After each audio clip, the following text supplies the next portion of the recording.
To the world, he was nothing but a madman wandering the streets, a joke, a nuisance, a forgotten soul. But when darkness fell, the mask came off, revealing a billionaire with a heart full of trauma and a mind consumed by revenge. By day, he begged for food and mercy. By night, he became a silent killer, building an empire of blood and fear. Everyone underestimated him, until the night his secret was exposed. This is the chilling story of a man who lived two lives, the madman they laughed at, and the monster they never saw coming. Stay. Before we dive into the chilling double life of Victor Kane, a man who fooled the entire world.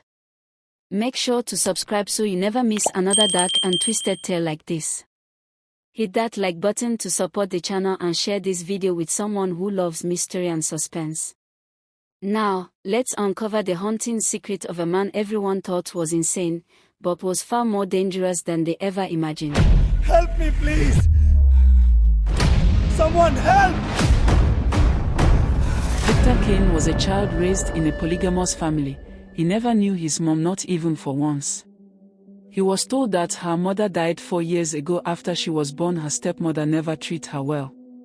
She always focused mainly on her own children. She often uses Victor as her maid to her children and other house chores.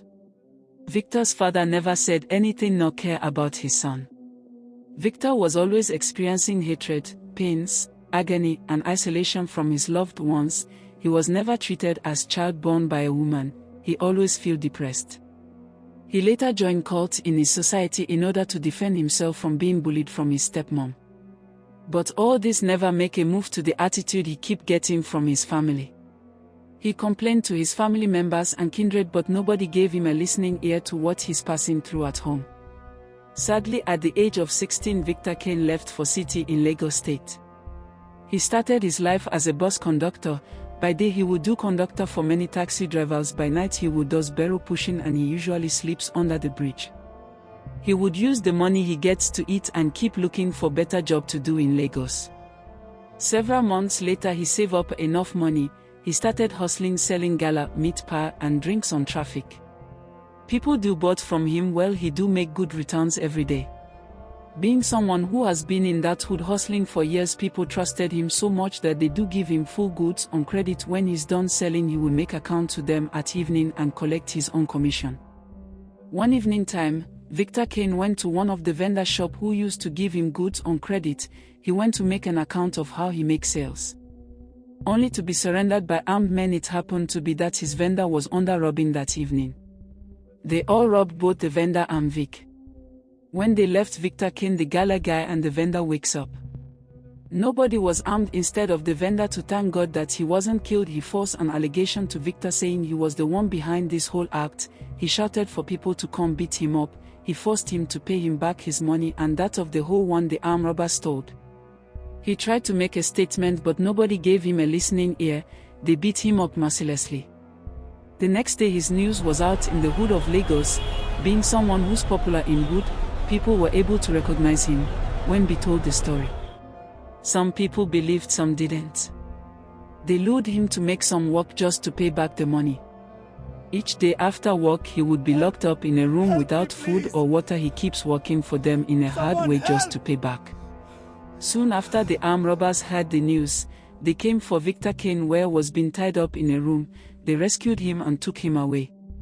People couldn't believe the next story after they couldn't find him somewhere. Terrified, Victor Kane in the other hands of the armed robbers, he was given a name of Kane. They initiated him into their secret cult and promised to keep him safe and take him around.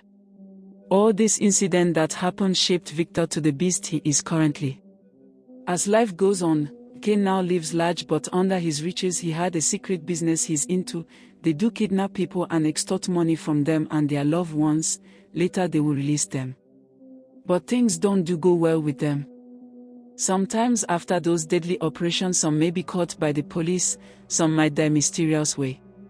All this gave them a sleepless night. They came up with an idea to fortify themselves, but not all of them agreed with the idea.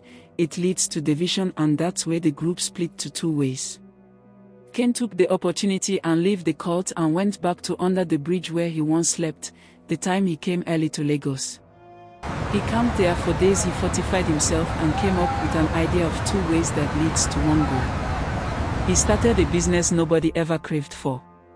At this point of Victor Kane's life, humanity no longer matters to him. He saw himself as a beast, a father rejected, a family abandoned, a street rebuilt, and a vulture.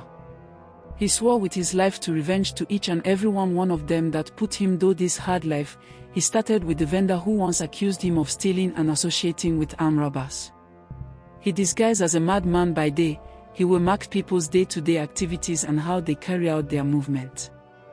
By night he would kidnap them.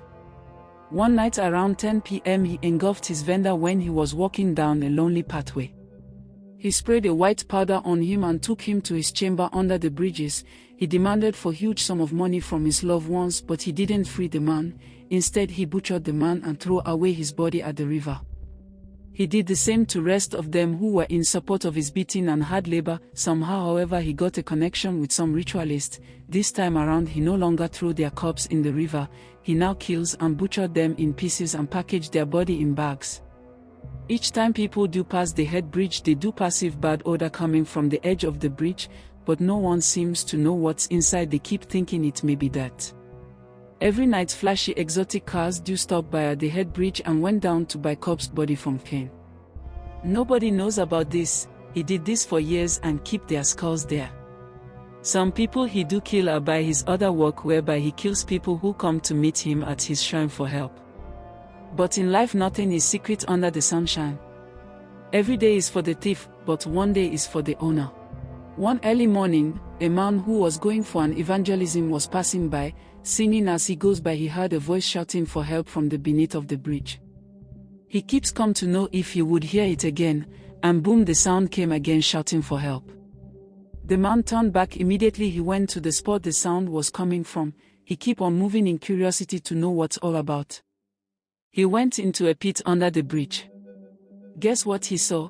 He saw a lady tied in wrapper and skulls of so many people inside the pit. Terrified of what he saw, he couldn't help alone. He rushed back and raised alarm to other people living nearby. Not quite long, people gathered there. They rescued the lady and took her to the hospital. People was shocked, saying that the only person living there is a madman. How come? As they were speaking, Kane came back and saw the crowd. Immediately he finds out that something is wrong. He tried to escape, but the angry crowd gathered him. People were shouting, some were filming, not knowing that the person they thought he was a madman was just a beast in disguise. They handcuffed him and beat him up. They were about to burn him when the police came and took him out. The question still remains, do you believe revenge can ever truly heal pain? Drop your answer in the comment section. Subscribe to this channel for another interesting story. Thanks for watching.